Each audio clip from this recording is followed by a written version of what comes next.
Live from New Delhi, you're watching DD Live, India's voice to the world. I'm Preeti Kaur. Coming up in the next 30 minutes. President Draupadi Murmu to address the nation at 7 p.m. IST, Republic Day, to be broadcast on entire network of Doordarshan. Prime Minister Narendra Modi to share his thoughts on the 130th episode of his monthly radio program Mann Ki Baat at 11 a.m. IST.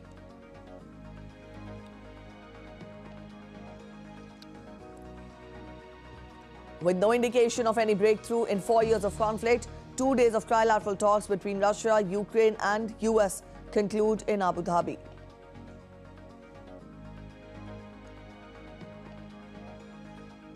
Tensions appear to escalate between Trump and Kanye after US President threatens Canada with 100% tariff over pending trade deal with China.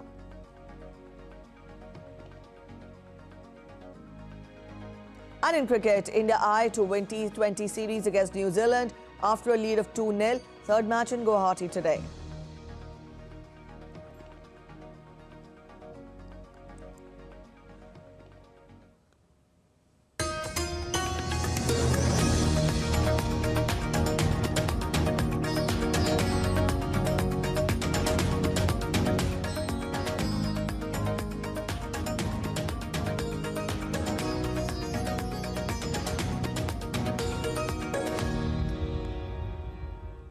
President Draupadi Murmu will address the nation on the eve of the 77th Republic Day.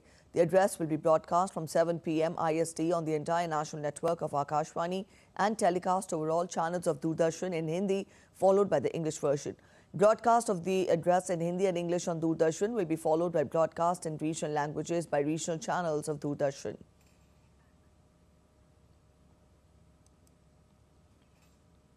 Prime Minister Narendra Modi will share his thoughts with people of the country and abroad in his Mann Ki Baat program at 11 a.m. IST today.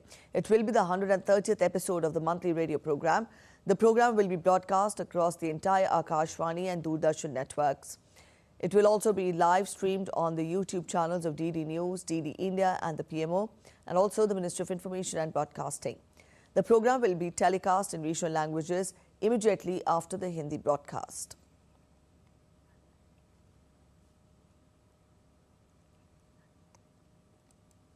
India and the European Union are close to sealing a historic free trade agreement. The two sides are already leading trading partners, and the FTA represents a win-win opportunity for both the sides. Here's a report. We are on the cusp of a historic trade agreement. Indeed, some call it the mother of all deals. One that would create a market of 2 billion people, accounting for almost a quarter of global GDP. European Commission President Ursula von der Leyen speaking at the World Economic Forum in Davos, highlighting how the EU and India are on the verge of a historic free trade agreement. India and the European Union are in the final stages of negotiating an FTA that is expected to significantly boost India's exports and diversify its trade amid growing global protectionism. EU is India's largest goods trading partner, accounting for trade worth $136 billion in 2024-25. EU accounts for 17% of India's total exports. Exports to EU are worth $76 billion and imports from EU are worth $60 billion. India-EU FTA provides a win-win opportunity to both sides. India is among the world's fastest growing economies. Its 1.4 billion strong population offers EU a vast and expanding market, increasing exports of capital EU industries like aircraft, automobiles, electrical machinery, beverages and chemicals. India will gain access to a large stable market across 27 EU countries, boosting exports in sectors like pharmaceuticals, engineering goods, automotive components, electronics and others.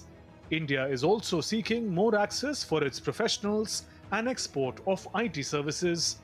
Since FTA negotiations began in 2007, India and the EU are close to sealing the landmark deal. Shubhendu Ghosh for DD India. India is not only one of the fastest rising economies, but also has ascended as the trusted symbol of global development, support and stability today. Now, the much-awaited India-EU FTA, being termed as the mother of all deals, is likely to be announced anytime. An important development from the perspective of the economic diplomacy. Take a look.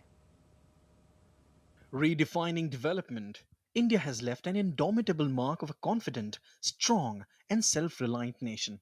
Today, not only India is a fast-growing economy, but also a symbol of development, cooperation, and stability for the world. In fact, India and EU are very close to finalizing the India-European Union Free Trade Agreement, also being termed as mother of all deals.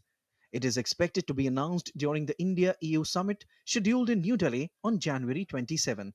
Apart from this, discussions are underway regarding the trade agreements with Peru and Chile, fast-forwarding India towards the goal of Viksit Bharat. Three important agreements concluded in 2025 were the India-New Zealand FTA, the India-Oman FTA, and the India-UK FTA. India-New Zealand FTA, one of the fastest concluding FTAs, which will provide better market access to India's exports and cess exemptions. Also, this will open doors to the vast markets of Oceania and Pacific Island nations. This will provide an opportunity to India's trained workforce as a major supplier, and in future, it will strengthen cooperation in various fields. Talking about India-Oman CEPA, the deepening economic cooperation between both nations will play an important role in growth and development. The Comprehensive Economic Partnership Agreement was signed during Prime Minister Narendra Modi's Oman visit. Apart from this, the historic India-UK FTA concluded in July 2025 will also bring in lots of opportunities for Indian exporters, states, and MSMEs. The FTA has turned a new page of economic cooperation between both nations.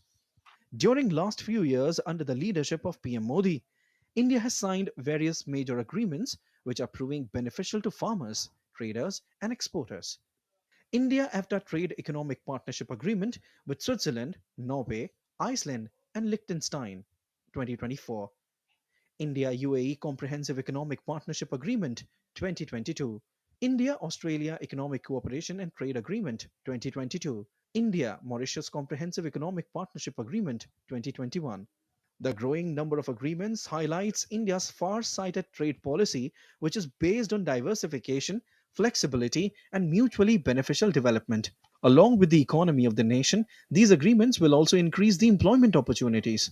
India's progress strides towards becoming world's third largest economy, growing GDP, and these important trade agreements with various nations are testaments of the fact that India is not just a growing economy, but is a prominent force that's guiding the global economic scenario. Bureau Report, DT India.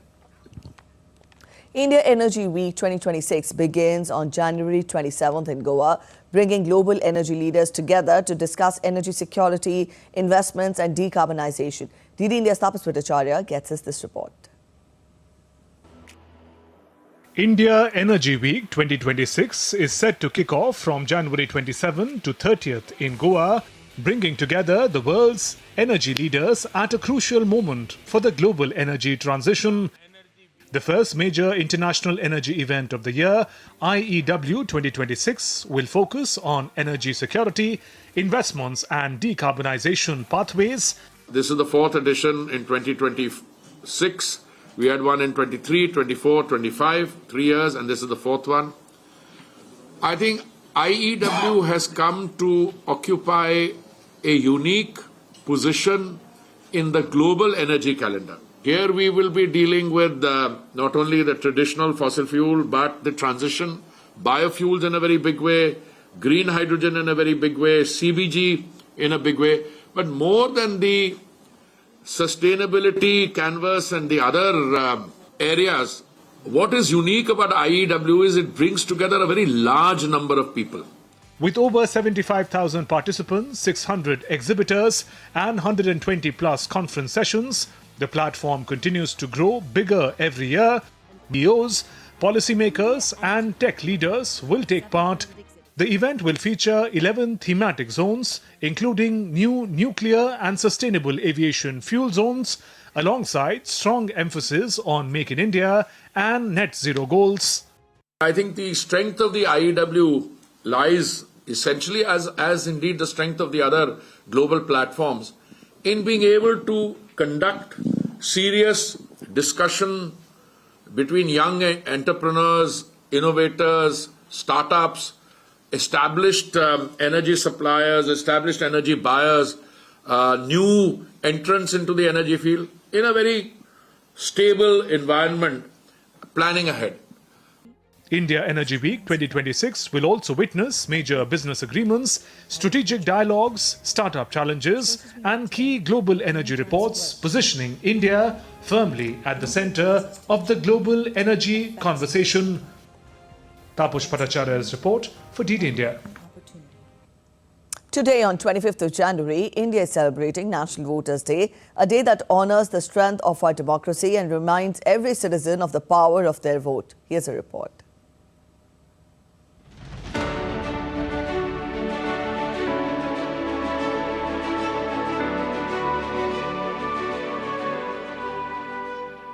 National Voters' Day is not just a date on the calendar. Rather, it is a reminder that democracy survives and thrives when citizens actively participate in the electoral process. On this day, the nation acknowledges the importance of voting as a constitutional right, as well as a civic responsibility. The Election Commission of India, through National Voters' Day, aims to promote voter awareness and strengthen the culture of informed voting. The day also focuses on encouraging new voters, especially young citizens who have recently turned 18, to get registered and become part of the democratic journey of the country. The Election Commission of India plays a crucial role in ensuring that elections remain free, fair, transparent, and peaceful across the country. From preparing accurate electoral rolls to ensuring smooth polling day arrangements, the Commission works at every level to strengthen public trust in the electoral system. In recent years, the Election Commission has taken multiple steps to improve voter convenience, such as simplifying voter registration processes, increasing awareness through outreach programs, and strengthening polling infrastructure to ensure a comfortable and secure voting experience for citizens. Special focus has also been given to inclusive participation, making voting more accessible for women voters, senior citizens, persons with disabilities, and voters in remote areas. On National Voters' Day, the first-time voters are welcomed, and the voters who have contributed towards strengthening democratic participation are also recognized. The day serves as a celebration of democratic spirit and also a call to action, encouraging every eligible citizen to ensure their name is on the voter list and to participate in elections without fear, favor, and influence. Kriti Vadera's report for DD India. You're watching DD India Live. We are heading for a short break, but after the break, federal agents shoot a man in Minneapolis during immigration enforcement operation. Clashes erupt after shooting. A severe winter storm strikes parts of the US, leading to more than 100,000 power outages and thousands of flight cancellations.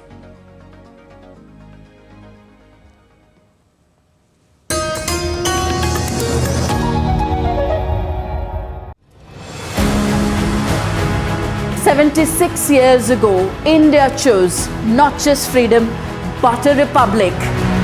India, that is Bharat, shall be a sovereign democratic republic." An idea shaped by debate, strengthened by diversity, and guided by the Constitution. From democratic roots to linguistic federalism, from social justice to global leadership. This is India, a voice of the global South, a voice for the world. Watch our Republic Day special, India, Democracy in Motion, on 26 January at these times, only on DD India.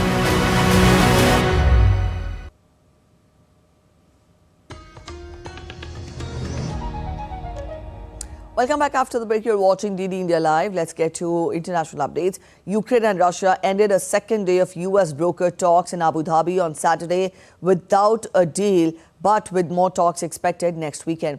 Statements after the conclusion of the talks did not indicate that any agreements had been reached, but Moscow and Kyiv both said that they were open to further dialogue. A UAE government spokesperson said that there was face-to-face engagement between Ukraine and Russia, rare in the almost four-year-old conflict triggered by a full-scale Russian invasion, and negotiators tackled outstanding elements of Washington's peace framework.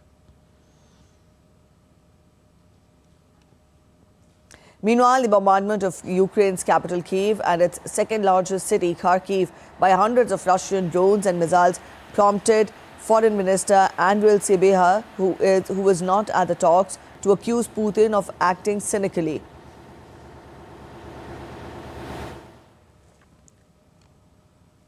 After Putin's demand that Ukraine surrender the 20% it still holds of Donetsk has proven a major stumbling block to any deal. Most countries recognize Donetsk as part of Ukraine. Putin says Donetsk is part of Russia's historical lands.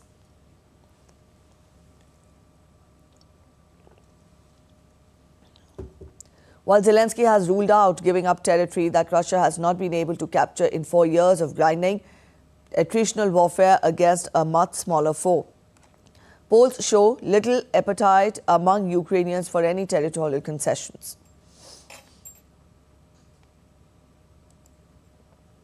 Law enforcement and protesters clashed on the streets of Minnesota's Minneapolis on Saturday after a man was shot dead by federal immigration agents during immigration enforcement operation. The U.S. Department of Homeland Security, however, said that the Border Patrol agent fired in defense after attempting to disarm the man, who was armed with a handgun and 2 magazines.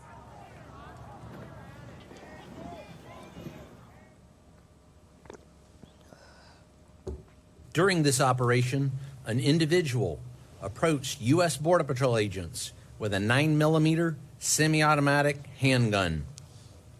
The agents attempted to disarm the individual, but he violently resisted. Fearing for his life and the lives and safety of fellow officers, a Border Patrol agent fired defensive shots. Following the unrest, Minneapolis police chief urged the citizens to remain peaceful.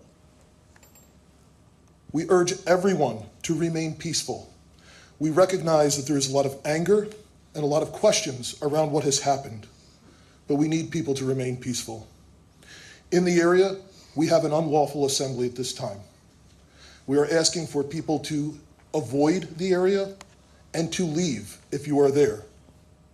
Let's get to updates from West Asia now. A 4-day ceasefire between the Syrian government and the Kurdish forces, which expired on Saturday night, has been extended by 15 days, offering a respite amid mounting tensions. The pause in fighting comes after government troops took control of large areas in northern and eastern Syria from the Kurdish-led Syrian Democratic Forces over the past 2 weeks, strengthening President Ahmed al-Shara''s hold on power. Earlier this week, Shara announced the ceasefire as his forces closed in on the last SDF strongholds. He also gave the Kurds a deadline to disarm and agree to join Syria's army or face renewed fighting. Both sides accused each other of preparing for escalation, but late Saturday, Syria's defense ministry said that military operations would stop for another 15 days. The SDF said that the ceasefire was reached through international mediation and that talks with Damascus are continuing. Myanmar opened the final round of its month-long election on Sunday, with the dominant pro-military party expected to win by a large margin, extending the army's hold on power. The election's third and final phase opened in dozens of constituencies across the country on Sunday. The army-backed Union Solidarity and Development Party has already won most of the seats contested in the first 2 rounds of voting. 25% of the seats in the upper and lower houses of the National Parliament are reserved for the military, guaranteeing it and its allies control of the legislature.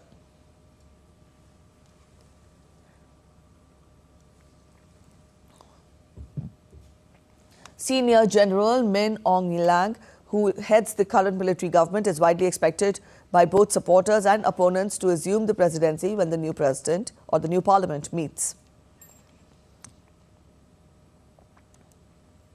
Let's get to weather updates. More than 4,000 flights were cancelled in the US on Saturday ahead of a severe winter storm that has already cut power to more than 100,000 utility customers as far as West Texas and also threatened to paralyze eastern states with heavy snowfall.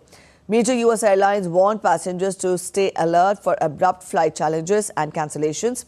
Also, the US National Weather Service warned of an unusually expansive and long-duration winter storm that will bring widespread heavy ice accumulation in the southeast US and also other cities.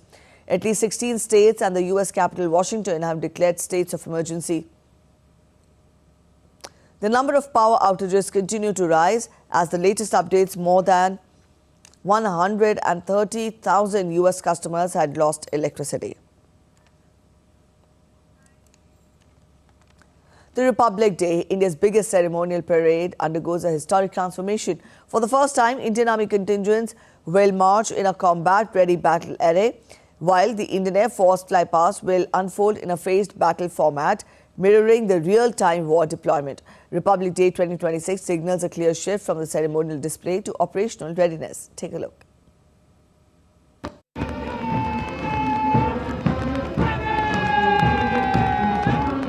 On Kartavya Path, the spotlight this year is how India actually fights. The parade reflects a modern battlefield where intelligence, drones, mechanized forces and air power operate in a carefully sequenced combat order. For the first time within Republic Day parade parameters, Indian Army contingents will march in a combat-ready offensive formation, depicting their real-world deployment during warfare. The formation showcases a ready, resilient and responsive Indian Army driven by intelligence, surveillance and reconnaissance elements and built to deliver swift offensive action. Mechanized forces supported by aviation assets form the immediate battle-shaping punch, followed by boots on the ground infantry battle groupings, the decisive element in combat. The array illustrates an offensive led by intelligence, surveillance and reconnaissance elements. The mechanized forces with an aerial support aviation component is the immediate combat and battle-shaping punch in this formation that is being depicted. A key highlight of the Army's display is the newly raised drone and loitering ammunition units, reflecting the growing role of long-range surveillance, precision targeting and deep strikes. These units are designed to strike targets in depth based on actionable intelligence, supported by indigenous long-range artillery systems, reinforcing India's push towards self-reliance in defense. Special forces provide the high-risk conventional edge. They'll be on various specialist platforms employing autonomous systems. The vital boots on ground element will be showcased in this battle grouping. Along this also is the long-range surveillance and targeting ability of the newly raised drone and loitering munition units to hit targets in depth on actionable intelligence.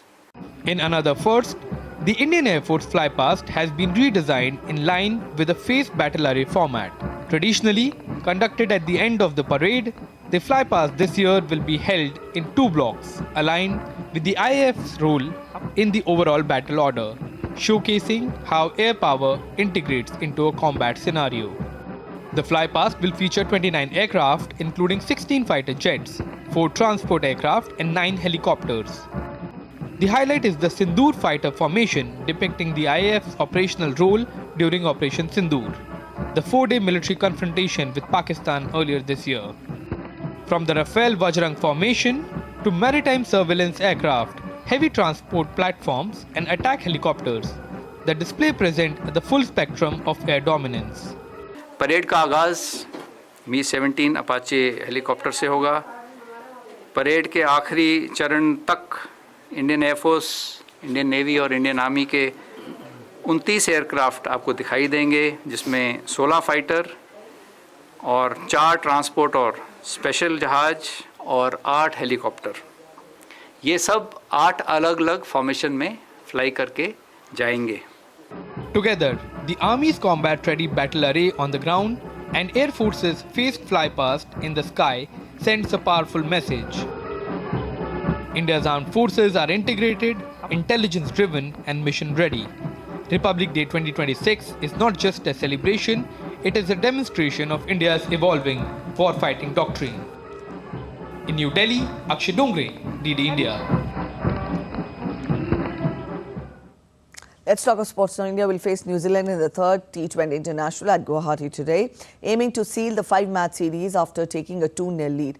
The hosts dominated the first 2 matches, winning by 48 runs in Nagpur and chasing 209 with ease in Raipur, thanks to explosive knocks from Ishan Kishan and Suryakumar Yadav. With confidence high and batting depth on display, India looks set to continue their momentum ahead of the T20 World Cup.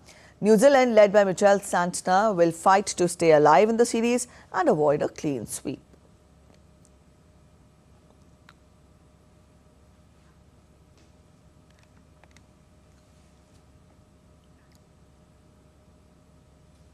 With that, we end this edition of DD India Live, but news and updates continue on DD India. Thanks for watching. Bye-bye.